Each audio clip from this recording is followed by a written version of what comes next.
To think that 26 years later, an incredible dream could come true. That chance encounter 26 years ago, one that should have been completely impossible, never led me to expect that we would have the chance to meet again 26 years later. It really is unbelievable. I feel so fortunate in my life.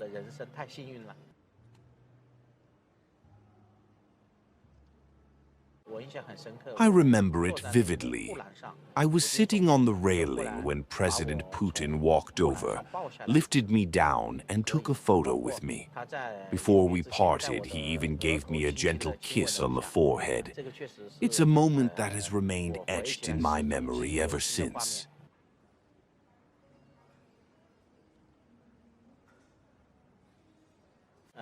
I once tried writing him a letter back in 2008 when I was a freshman in college. It just so happened that the Beijing Olympics were taking place that year. I was watching the live broadcast of the Beijing Olympics from my dorm room in Russia when I saw President Putin appear at the opening ceremony.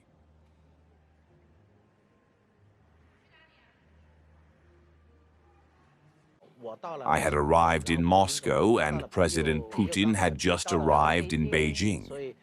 That moment sparked an idea in my mind, so I decided to try writing a letter to President Putin.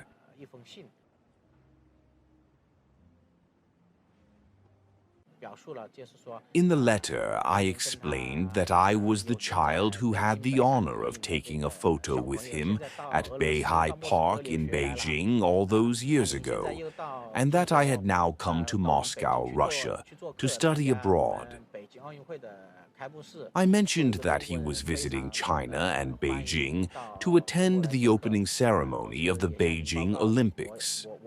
As a Chinese citizen, I warmly welcomed him to China and also informed him that I had returned to Russia. I noted that Russia was even more beautiful than I had imagined.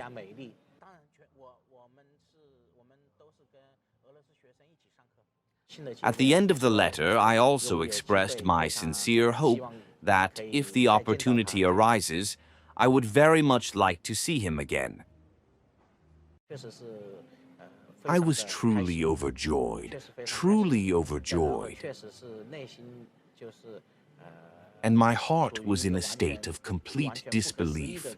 It felt like something even more fantastical than a sci-fi movie, more unbelievable than anything I could have imagined.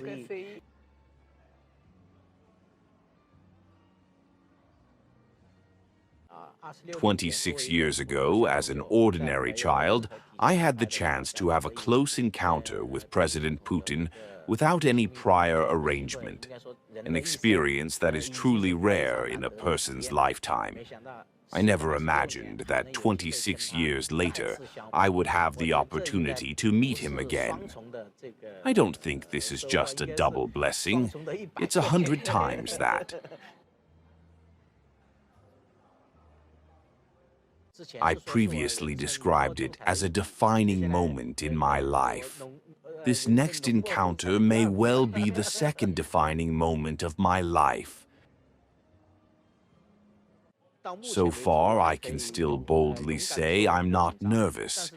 But when I actually reach the entrance, when I realize that stepping inside will truly allow me to see him again, when this dream becomes reality, I can't guarantee I won't be nervous then.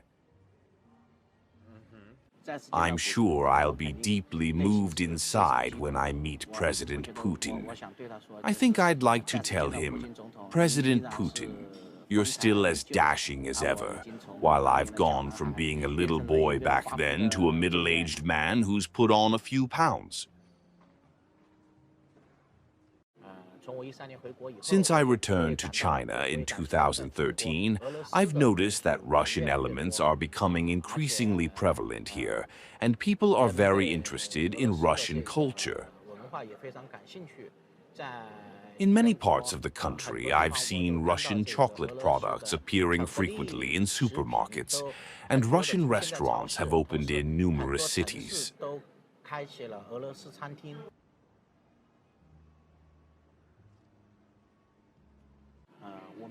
In recent years, exchanges between China and Russia have grown increasingly close. Interaction between our two heads of state has become more frequent, and economic and cultural exchanges at the grassroots level have expanded significantly.